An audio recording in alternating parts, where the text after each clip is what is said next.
साथीगण आज रही आलोचना को आपण मानकु स्वागत सहित सप्रेम जय भीम। आपण माने जानिचंती जे निकटरे केंद्र मंत्री नितिन गडकरी आरक्षण को तात्सल्य करी एक विवृत्ति देइछंती। से कहिचंती जे मैं ब्राह्मण जाति से हूं और अगर भगवान ने हम पर बड़ा उपकार किया है कि ब्राह्मणों को आरक्षण नहीं दिया है,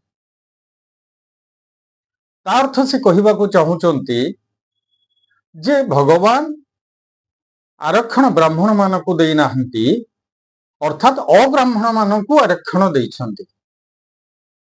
जने केंद्र मंत्री साधारण भाव में एक भिन्न भावमूर्ति प्रतिष्ठा करा जायछि मीडिया माध्यम जेकोसी प्रचार माध्यम जे सी स्पष्टवादी,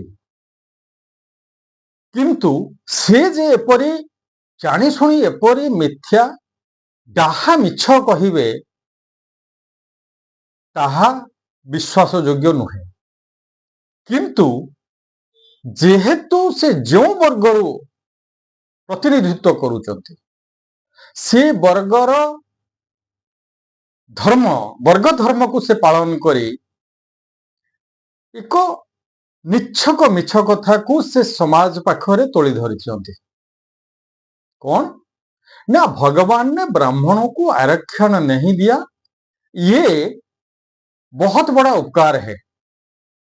प्रथम से निज को कहिचंती ब्राह्मण जाति से पैदा हुआ और अगर भगवान ने हम पर बड़ा उपकार किया है, से निजे कहते मो ऊपर बड़ा उपकार करचंती, आम्भ मान को ऊपर बड़ा उपकार करचंती। कौन ना ब्राह्मणों को कोई आरक्षण नहीं दिया है।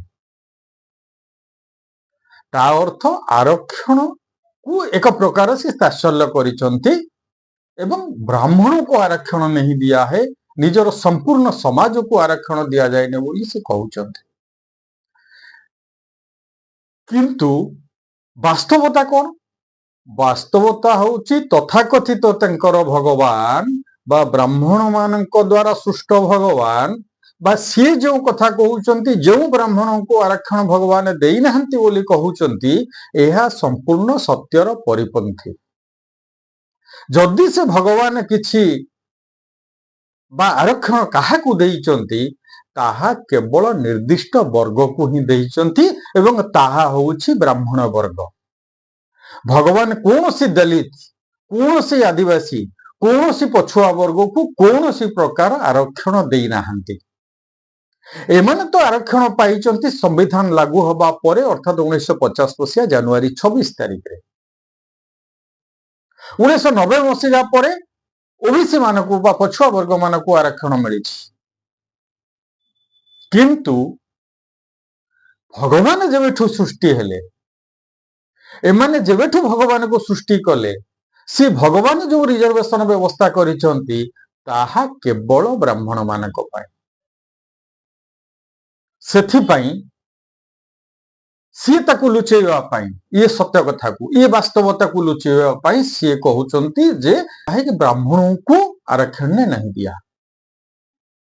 तेणु आसंतु जानिबा जे भगवान कहा को आरक्षण देइचंती, किभଳି भाबरे आरक्षण देइचंती। जेतेबेले मनुस्मृति को जेतेबेले आमे देखुचंती सेतेबेले कोन ना अध्ययनम अध्ययनम यजनं जाजनं तथा दानं प्रति ग्रहं चैव ब्राह्मणा नाम कल्पयति।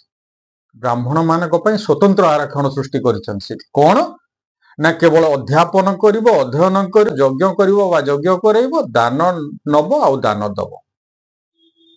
ये 6टा काम ब्राह्मण पई रिजर्वेशन रखिचंती बा ब्राह्मण को पई से आरक्षण रखिचंती।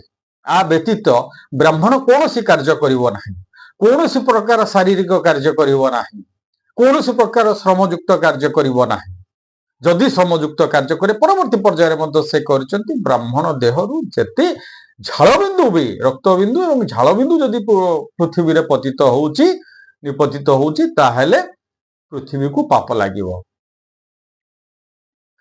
तो ये प्रकार आरक्षण काहाकू दिया जायछि ना केवल ब्राह्मण को दिया जायछि।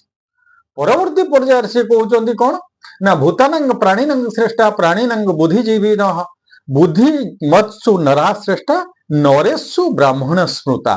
ଅର୍ଥାତ ସ୍ଥାବର ଜଙ୍ଗମ ମାନଙ୍କ ମଧ୍ୟରେ କୀଟାଦି ପ୍ରାଣୀ ଶ୍ରେଷ୍ଠ, ତହିଁ ମଧ୍ୟରେ ପଶୁଆଦି ବୁଦ୍ଧିଜୀବୀ ଶ୍ରେଷ୍ଠ, ଆଉ ଏ ବୁଦ୍ଧି ମାନଙ୍କ ମଧ୍ୟରେ ମନୁଷ୍ୟ ମାନେ ଶ୍ରେଷ୍ଠ, ଆଉ ମନୁଷ୍ୟ ମାନଙ୍କ ମଧ୍ୟରେ ବ୍ରାହ୍ମଣ ହଉଛି ଶ୍ରେଷ୍ଠ। ତେଣୁ ଯୋଉ ଶ୍ରେଷ୍ଠତ୍ୱର ଆରକ୍ଷଣ, ଇଏ ଶ୍ରେଷ୍ଠତ୍ୱର ଆରକ୍ଷଣ ଭଗବାନ କାହାକୁ ଦେଇଛନ୍ତି? କୌଣସି ଦଳିତ ଆଦିବାସୀ ପଛୁଆ ବର୍ଗ ଅନ୍ୟମାନଙ୍କୁ ଦେଇଛନ୍ତି? କୌଣସି ମହିଳା ମାନଙ୍କୁ ଆରକ୍ଷଣ ଦେଇଛନ୍ତି? କେବଳ ଦେଇଛନ୍ତି ବ୍ରାହ୍ମଣକୁ। ପୁଣି କଣ ନା ପୁଣି ସେ କହୁଛନ୍ତି ସେଇ ପ୍ରଥମ ଅଧ୍ୟାୟ 99 ଶ୍ଲୋକରେ ଭଗବାନ ଆରକ୍ଷଣ ଆହୁରି ଦେଇଛନ୍ତି। ଏତିକି ଆରକ୍ଷଣ ସ୍ୱୟଂ ସମ୍ପୂର୍ଣ୍ଣ ନୁହେଁ, ଆହୁରି ମଧ୍ୟ ଆରକ୍ଷଣ ଦେଇଛନ୍ତି। କଣ ନା ବ୍ରାହ୍ମଣ ଜାୟମାନ ହିଁ ପୃଥିବୀ ମଧ୍ୟଜାୟତେ। ଅର୍ଥାତ ବ୍ରାହ୍ମଣ ଜନ୍ମ ହେବା ହେଉଛି ପୃଥିବୀରେ ଶ୍ରେଷ୍ଠ ଜନ୍ମ, ଖାଲି ଭାରତ ନୁହଁ, ପୃଥିବୀରେ ଶ୍ରେଷ୍ଠ ଜନ୍ମ। ଏଇ ଯୋଉ ଶ୍ରେଷ୍ଠତ୍ୱର ଆରକ୍ଷଣ, ଇଏ ଶ୍ରେଷ୍ଠତ୍ୱର ଆରକ୍ଷଣ କାହାକୁ ଦିଆଯାଇଛି? ଭଗବାନ ଦେଇଛନ୍ତି। ଯେଉଁ ଭଗବାନ କଥା ସେ କହୁଛନ୍ତି, ସେ ଭଗବାନ ଏ ଶ୍ରେଷ୍ଠତ୍ୱର ଆରକ୍ଷଣ କାହାକୁ ଦେଇଛନ୍ତି? କେବଳ ବ୍ରାହ୍ମଣକୁ ଦେଇଛନ୍ତି। ପୁଣି କଣ ନା ସମସ୍ତଙ୍କଠୁ ସବୁ କିଛି ଅପହରଣ କରିବାର, ସମସ୍ତ ଶ୍ରମଲବ୍ଧ ଅର୍ଥକୁ ସମ୍ପଦକୁ ସବୁ ଲୁଣ୍ଠନ କରିବାର ଯେଉଁ ରିଜର୍ଭେସନ, ଯେଉଁ ଆରକ୍ଷଣ, ତାକୁ ମଧ୍ୟ ଭଗବାନ କେବଳ ବ୍ରାହ୍ମଣକୁ ଦେଇଛନ୍ତି, ଆଉ କାହାକୁ ଦେଇନାହାନ୍ତି। କୌଣସି ଦଳିତ ଆଦିବାସୀ ପଛୁଆ ବର୍ଗ ଏଭଳି କି ବୈଶ୍ୟ ଓ କ୍ଷତ୍ରିୟ ମାନଙ୍କୁ ବି ଦେଇନାହାନ୍ତି, କେବଳ ବ୍ରାହ୍ମଣକୁ ଦେଇଛନ୍ତି। କଣ ନା ସେଇ ପ୍ରଥମ ଅଧ୍ୟାୟର ସେଇ 100ତମ ଶ୍ଲୋକରେ ମନୁସ୍ମୃତିର କଣ କୁହାଉଛି? ସର୍ବସ୍ୱଂ ବ୍ରାହ୍ମଣ ଆସେଦନ ଯତ୍କିତି ଜଗତି ଗତମ। ଅର୍ଥାତ ଜଗତରେ ଯାହା କିଛି ପଦାର୍ଥ ଅଛି ସେ ସବୁ ହଉଛି ବ୍ରାହ୍ମଣର। ଇଏ ଆରକ୍ଷଣ କଥା ଗଡ଼କରୀ କଣ ଜାଣିନାହାନ୍ତି? ନିଶ୍ଚିତ ଜାଣିଛନ୍ତି। ତା ସତ୍ତ୍ୱେ ବି ତାକୁ ସେ ଲୁଚେଇକି ନିଜର ସମାଜକୁ ଶ୍ରେଷ୍ଠତ୍ୱ ପ୍ରତିପାଦନ କରିବା ପାଇଁ ସିଏ କହୁଛନ୍ତି ଯେ ବ୍ରାହ୍ମଣକୁ ଭଗବାନ ଆରକ୍ଷଣ ଦେଇନାହାନ୍ତି। ସେ ସେତିକିରେ ବି ଅଟକି ଯାଇନାହାନ୍ତି, ଆହୁରି ମଧ୍ୟ ଆରକ୍ଷଣ ଦିଆଯାଇଛି ବା ନେଇଛନ୍ତି ବ୍ରାହ୍ମଣ ମାନେ। ଭଗବାନ ଆହୁରି ସେମାନଙ୍କୁ ଆରକ୍ଷଣ ଦେଇଛନ୍ତି ଏବଂ ଏମାନେ ମଧ୍ୟ ଆରକ୍ଷଣ ନେଇଛନ୍ତି। କଣ ନା ସେ ଆରକ୍ଷଣ ହଉଛି ଯେ ତ୍ରିଷୁ ବର୍ଣ୍ଣେଷୁ ୟାନି ସ୍ୱରକ୍ଷଣ ବ୍ରାହ୍ମଣା ବ୍ରଜେତ। ଅର୍ଥାତ 3 ବର୍ଣ୍ଣକୁ ଦଣ୍ଡ ଦେବା। କୌଣସି ଯଦି ପାପ କାମ କରିବେ ବ୍ରାହ୍ମଣ, କୌଣସି ପ୍ରକାର ଯଦି ଅନ୍ୟାୟ କରିବେ, ଅନୀତି କରିବେ, ଦୁର୍ନୀତି କରିବେ, ଭ୍ରଷ୍ଟାଚାର କରିବେ ବା ଅପରାଧ କରିବେ, ତାହେଲେ 3 ବର୍ଣ୍ଣକୁ ଦଣ୍ଡ ଦିଆଯିବ, କିନ୍ତୁ ବ୍ରାହ୍ମଣକୁ ଦଣ୍ଡ ଦିଆଯିବ ନାହିଁ।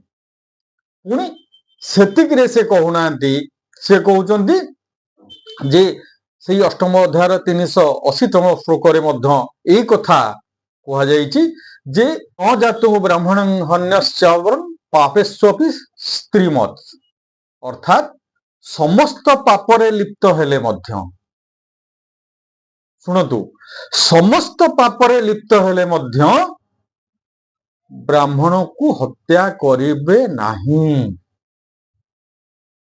ସିଏ ଯଦି ହତ୍ୟା କରନ୍ତି, ସିଏ ଯଦି ବ୍ୟଭିଚାର କରନ୍ତି, ଭ୍ରଷ୍ଟାଚାର କରନ୍ତି, ଲୁଣ୍ଠନ କରନ୍ତି ଏବଂ ଯାହା କିଛି ଅନ୍ୟାୟ ଅନୀତି ଦୁର୍ନୀତି ଭ୍ରଷ୍ଟାଚାର ଯାହା ବି ଅଛି ଯଦି କରନ୍ତି, ତାଙ୍କୁ ଦଣ୍ଡିତ କରାଯାଇ ପାରିବ ନାହିଁ।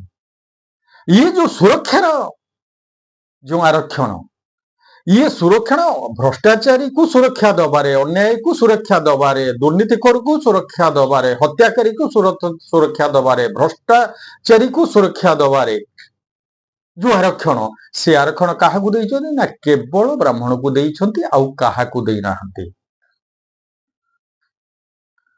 ପୁଣି ସେ କହୁଛନ୍ତି ବ୍ରାହ୍ମଣ ହଉଛନ୍ତି ସବୁ ବର୍ଣ୍ଣର ପ୍ରଭୁ।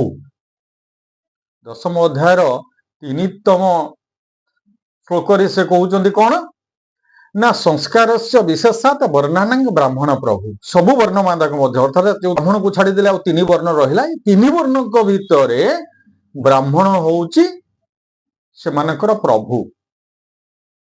ତେଣୁ ଏଠି କଣ ରିଜର୍ଭେସନ ରହିଲା ନାହିଁ, ଏଠି କଣ ଆରକ୍ଷଣ ରହିଲା ନାହିଁ ଯେ ସମସ୍ତଙ୍କର ପ୍ରଭୁର ଯୋଉ ପୋଜିସନକୁ ସ୍ପେସିଫିକ ଆରକ୍ଷିତ ରଖିବା ବ୍ରାହ୍ମଣଙ୍କ ପାଇଁ, ଏହା କଣ ଆରକ୍ଷଣ ନୁହେଁ?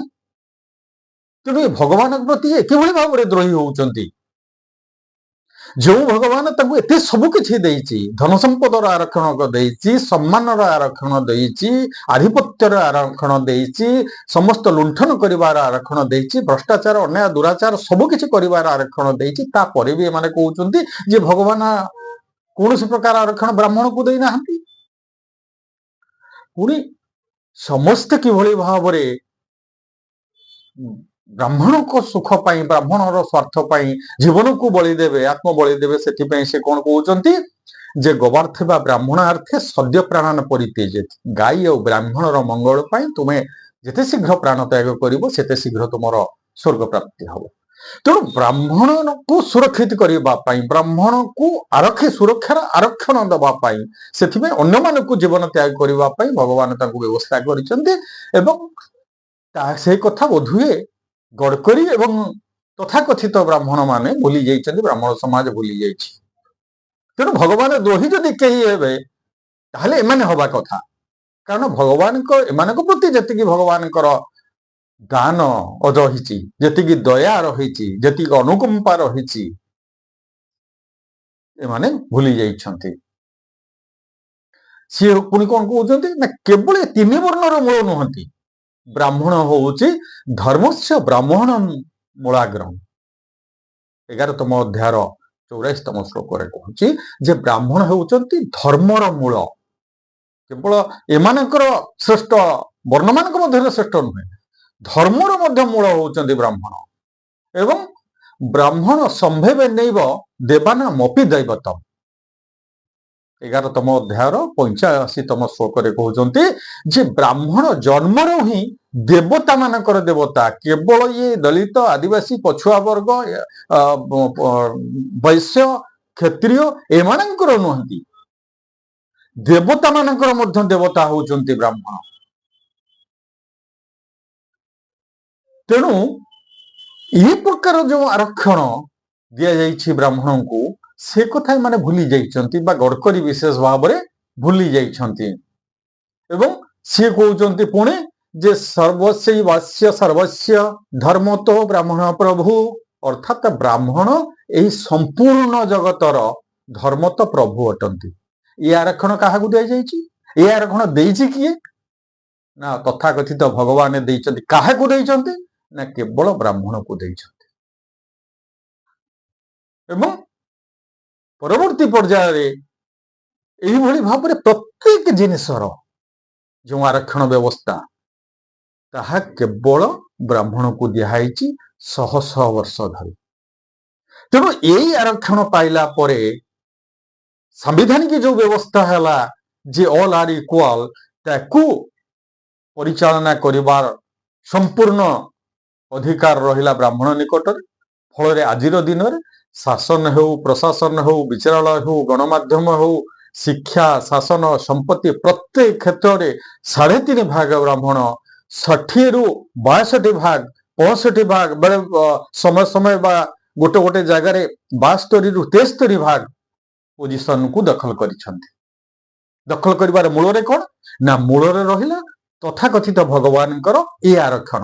ଏଇ ଆରକ୍ଷଣରେ ସେ ଆଡଭାଣ୍ଟେଜ ନେଇ ସବୁ କିଛି ଦଖଲ କରିବା ପରେ ଏବେ ସମ୍ବିଧାନର ସ୍ୱାଧୀନ ଭାରତବର୍ଷରେ କାର୍ଯ୍ୟକାରୀ ହେଉଥିବା ସମ୍ବିଧାନକୁ ମଧ୍ୟ ପରିଚାଳନା କରିବାର ମୁଖ୍ୟ ହେଇଛି। ତେଣୁ ବାସ୍ତବରେ ଯଦି କେହି ଭଗବାନଙ୍କ ତଥାକଥିତ ଭଗବାନ, ସେମାନଙ୍କର ଭଗବାନ ଦ୍ୱାରା ଯଦି କେହି ଆରକ୍ଷିତ ହେଇଥାନ୍ତି, ତାହା ହଉଛି ଏହି ବ୍ରାହ୍ମଣ ବର୍ଗ। ଏବଂ ସମ୍ବିଧାନ ବଳରେ ଆରକ୍ଷଣ ପାଇଥିବା ଦଳିତ, ଆଦିବାସୀ, ପଛୁଆ ବର୍ଗ, ସେ ଆରକ୍ଷଣକୁ ଏମାନେ ବିରୋଧ କରୁଛନ୍ତି। ଇଏ ଶହ ଶହ ବର୍ଷ ଧରି ଯୋଉ ଆରକ୍ଷଣ ପାଇଛନ୍ତି, ସେ ଆରକ୍ଷଣକୁ ଏମାନେ ବିରୋଧ କରୁନାହାନ୍ତି। ଆଜିର ଦିନରେ ମଧ୍ୟ ମଠରେ, ମନ୍ଦିରରେ, ଧର୍ମସ୍ଥଳୀରେ, ପ୍ରତ୍ୟେକ ଜାଗାରେ 100% ଭାବରେ ଆରକ୍ଷଣ ଜମେଇକି ବସିଛନ୍ତି। ତାହା ତାଙ୍କୁ ଦେଖାଯାଉନି। ଇଏ 75 ବର୍ଷ ଧରି ଯୋଉ ଆରକ୍ଷଣ ଏମାନେ ପାଉଛନ୍ତି ଦଳିତ, ଆଦିବାସୀ, ପଛୁଆ ବର୍ଗର, ତାକୁ ନେଇକି ଏମାନେ ପ୍ରତିରୋଧ କରୁଛନ୍ତି। ତେଣୁ ଆପଣମାନେ ଏଥର ଚିନ୍ତା କରନ୍ତୁ, ବାସ୍ତବରେ आरक्षण किए पाइचंती विचार आपण मानकर जदि आलोचनाटी भल लगिला ताहले निश्चय आपण माने कमेंट देबे। धन्यवाद। जय भीम।